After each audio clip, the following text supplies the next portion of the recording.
सुनाओ angel one. अब देखिए 2209 का प्राइसिंग हमें देखने मिला एंड ये स्टॉक ना ऊपरी ओर से क्रैश हो चुका है। Hi this is Dev and watching traders diary. यहां पर इसको क्रैश ही बोलेंगे एंड ये थर्ड टाइम है जहां पर एंजल वन के स्टॉक ने इन्वेस्टर्स को बेवकूफ बना रहा। सो फर्स्ट ऑफ ऑल यहां पर बहुत सारी चीजें हैं बट एक्चुअल बेसिस पर अगर आप देखेंगे जब ये 1950 के अराउंड था, आप देखेंगे दिक्कतों की वजह से ये क्रैश आया था। ये लमसम 3570 के प्राइसिंग से ये काफी बड़ा क्रैश था। उससे पहले भी एक क्रैश हो चुका है जो कि 4000 के अराउंड के आसपास से यहां पर ना अगर आप देखेंगे तो आया था। उसके बाद एक रिकवरी, फिर एक क्रैश, फिर एक रिकवरी, फिर एक यहां पर ना डिप। आपको देखो डिप क्या क्रैश देखने को मिल रहा है। तो ये थर्ड टाइम है जब यहां पर ना इन्वेस्टर बिल्कुल बुरी तरीके से फंसा हुआ है। अब यहां पर अगर आप देखेंगे तो यहां पर ग्रो का आईपीओ भी आ रहा है। सही मायने में एंजल वन का यहां पर ना 30,000 करोड़ के आसपास का यहां पर मार्केट कैप होना चाहिए, बट आज की डेट में मार्केट कैप 20,000 करोड़ के आसपास पहुंच चुका है। यानी कि इस प्राइस से अगर आप देखेंगे तो लमसम 50% एबव यहां पर ये प्राइस होना चाहिए। स्टॉक का भाव 50% ऊपर होना चाहिए, बट आज की डेट में हमें क्रैश देखने को मिला है। तो अगर आप देखेंगे यहां पर जो गिरावट आई है, तो पहली बात तो ये जो चला था ना 1950 से, इसका कोई वैलिड रीजन था ही नहीं। मार्केट में कोई इसका वैलिड रीजन नहीं था कि स्टॉक के अंदर रिकवरी आ जाए। जैसा कि अगर आप देखेंगे यहां पर 423 करोड़ रुपए का यहां पर प्रॉफिटेबिलिटी क्लॉक करी गई थी। यहां पर आपका Q4 का नंबर, ये Q3 एंड Q2 में Q2 2024, राइट। उसके बाद अगर आप देखेंगे लगातार ये जो प्रॉफिटेबिलिटी गिरावट एंड ये सबसे लोएस्ट पर पहुंच गया है 114 करोड़ का। एंड यहां पर अगर आप देखेंगे उसके बाद एकदम से 1950 से एकदम रिकवरी आ जाना एंड 3200-3300 चले जाना, फिर वहां से एकदम से स्लिप हो जाना, ये सब चल रहा है। तो कोई वैलिड रीजन नहीं। जब आपके फाइनेंशियल टूट रहे हैं तो किस होप में, किस बिहाफ पर आप जो है एक रिकवरी दिखा रहे। अब ग्रो का जैसा आईपीओ आने वाला है तो आप देखेंगे आईपीओ जो एक वैल्यूएशन रखी गई है वो 6 से 8 बिलियन डॉलर का रखा है। 60,000 से 70,000 करोड़ के आसपास का यहां पर ना आपके सामने नंबर रखा गया है। ये आपका प्री आईपीओ वैल्यूएशन है। ये आपका प्री आईपीओ वैल्यूएशन है। इसके अराउंड ही यहां पर ना आपका प्री आईपीओ वैल्यूएशन रहने वाली 60 से 70,000 करोड़ के आसपास। उसके बाद प्रीमियम मिलेगा या नहीं मिलेगा, यानी जीएमपी मिलेगा या नहीं मिलेगा, तो वो एक अलग बात। बट 60,000 से 70,000 करोड़ के आसपास का ये आपका प्री आईपीओ वैल्यूएशन है। अब अगर आप देखेंगे तो यहां पर ऐसा नहीं है कि ग्रो हिट नहीं है। अब भाई अगर आप देखेंगे numbers of client, grow hit है। आप देखेंगे प्रॉफिट में तो ग्रो सबसे बड़ा है, उनकी प्रॉफिटेबिलिटी कोई खास डेंट नहीं है। तो ये सारी चीजें आ जाती हैं। बट है एक्चुअल में क्या कि जब कोई आईपीओ आ रहा होता है किसी बड़ी कंपनी का, तो उससे जो कॉम्पिटिटर्स हैं वो यहां पर वैल्यूएशन उनका एडजस्टमेंट होता है। अगर कम होती है तो बढ़ता है मार्केट के अंदर, और ज्यादा होती है तो फिर यहां पर ना घटता है। ये एक यहां पर ना देखा गया है। तो आज की डेट में सही मायने में स्टॉक को तो 50% ऊपर होना चाहिए था, बट है क्या यहां पर एक क्रैश हमें देखने को मिल रहा है।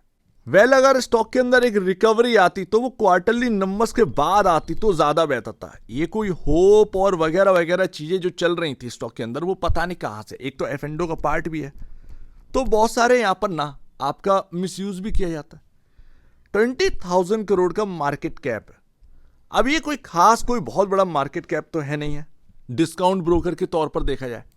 देखिए आ रहा है जियो, वो लाएगा डेंट। अब जो फुल टाइम ब्रोकर्स हैं जो हैवी यहां पर ना ब्रोकरेज चार्ज करते हैं उनका तो साइड हटना तय। बट एंजल वन का सब्सक्राइबर जो क्लाइंट बेस है वो काफी स्ट्रांग है, ब्रोकरेज भी काफी कम है। टैकल करना है तो ये कंपनी ना आगे सर्वाइव करने का बहुत चांसेस है, क्योंकि बात आ जाएगी सर्वाइवल पर। पी रेशियो 20.16 का रह गया एंड बुक वैल्यू यहां पर देखेंगे तो उसके हिसाब से price to book value 3.58 time, जो कि कोई बहुत ज्यादा महंगा तो है नहीं है। तो यानी कि जो एक मूव आया था स्टॉक के अंदर वो गलत था, बट आज की डेट में जो करंट वैल्यू है वो गलत नहीं है।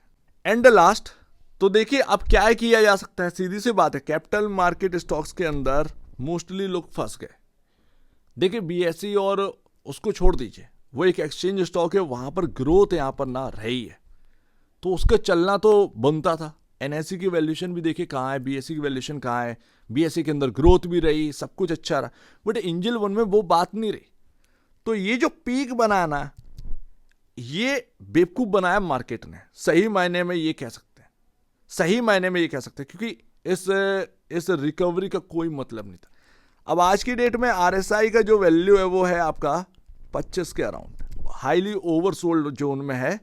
अगर यहां से कोई रिकवरी आ भी जाती है तो भी वो कोई रिकवरी टिकेगी या नहीं टिकेगी कह नहीं सकते, क्योंकि आपका ऊपरी ओर जाना तो वो बिल्कुल खिलाफ है आपके फंडामेंटल के। तो स्टॉक तो भाई सीधी सी बात है डेली बेसिस पर अप एंड डाउन तो होते रहेंगे, बट इन्वेस्टर्स को क्या मिलेगा, ये सबसे बड़ी बात यहां पर रहती है। वो चीज इन्वेस्टर्स के हाथ में अभी लग नहीं रही है। ग्रो की वजह से कोई मूव आ जाए कि भाई मार्केट के अंदर लोग ये समझे कि हाँ भाई ग्रो की वजह से अगर आप देखें तो वैल्यू इतना होना चाहिए, तो एक यहां पर ना रिकवरी बन सकती है। बट क्या वो मार्केट इतना सोचेगा तो पता नहीं है। बट अगर किसी ने करेंट वैल्यू पर ये बाय कर रखा है, भले ही उनका यहां पर ना प्रॉफिट उड़ गया, तो मेरे ख्याल से बहुत ज्यादा चिंता वाली बात नहीं है। क्योंकि अगर आप देखें 20,000 करोड़ का मार्केट कैप एक नॉर्मल मार्केट कैप है, कम से कम कंपनी के अंदर ग्रोथ आ सकती है अगर सारी चीजें सही हुई या वगैरह वगैरह, तो फिर एक ना दिख सकता है। बट सेबी अगर मंथली एक्सपायरी लेकर आएगा तो क्या इंपैक्ट पड़ेगा, ये ना तो अपने को पता, ना तुमको पता, ना अगले को पता है। तो वो सारे इंपैक्ट्स झेल रही हैं ये कंपनियां, दिक्कत वही है। तो ये आगे क्या होगा अभी असमंजस है।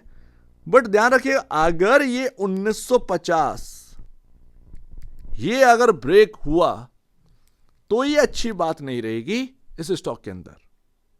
अदरवाइज जब तक ये 1950 के ऊपर है तब तक आप इसमें प्लस पॉइंट ही लेकर चलिएगा, बस इससे ज्यादा और कुछ नहीं। बाकी जो यहां पर ना एक इंपॉर्टेंट जगह है, जो इंपॉर्टेंट रेंज है, वो बॉस है 2167 2078। ये रेंज जो है ना वो काफी इंपॉर्टेंट है। लेट्स सी देखते हैं यहां पर क्या रहता है।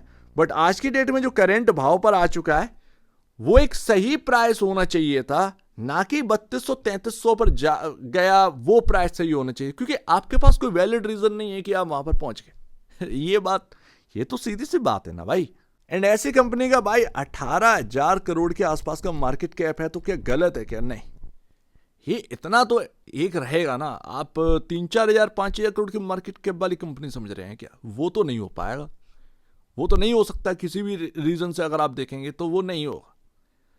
तो यहां पर ना बस इतना ही है कि पेशेंस रखिए, ज्यादा बेहतर है। ऊपरी ओर जिसने बाय कर रखा है भाई, हो सकता है उसका रेट आए, कब आएगा मुझे नहीं पता, बट अभी करंट भाव जो चल रहा है अगर उसके नीचे भी थोड़ा मिलेगा तो फिर एक राइट वैल्यू पर अब ये स्टॉक आ चुका है। बट अगर कुछ और डैमेज आया मार्केट के अंदर कि नहीं भाई कि क्वार्टरली नंबर्स संभल ही नहीं रहे हैं, तो फिर बात आ जाती है बिजनेस पर। एंड ऐसे में स्टॉक के भाव आपके टिकते नहीं है, चाहे जितना आपका सपोर्ट बने रहे। तो अगर आने वाले क्वार्टरली नंबर अगर अच्छे नहीं रहे तो फिर ये डैमेज बढ़ेगा, घटेगा नहीं, बढ़ सकता है भाई, ये तो क्लियर है। क्योंकि अगर नंबर सही नहीं है तो फिर मार्केट क्या ही फिर किसके ऊपर जवाब देगा।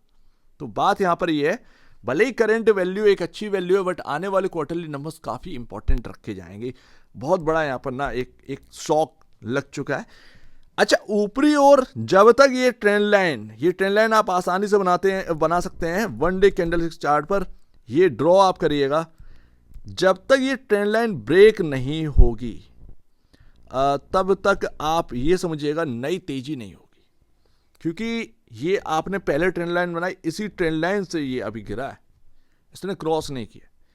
तो जब तक ये टूटेगा नहीं, ये ट्रेंड लाइन नहीं टूटेगी, तब तक आपकी एक नई तेजी नहीं हो पाएगी। तो अभी हाल फिलहाल में यही है, बिकॉज ऑफ क्वार्टरली नंबर्स आराम से आप ये समझ सकते हैं कि ये स्टॉक ऊपर जाना ही नहीं चाहिए था, पर वो चला गया। अब वो क्या कर सकते हैं, अब वो नीचे आ गया तो एक रीजन हमको दिख रहा है। बट अभी जो है पेशेंस रखने का टाइम है एंड क्वार्टरली नंबर्स देखने का टाइम है, बस इससे ज्यादा अभी और कुछ कर ही नहीं सकते।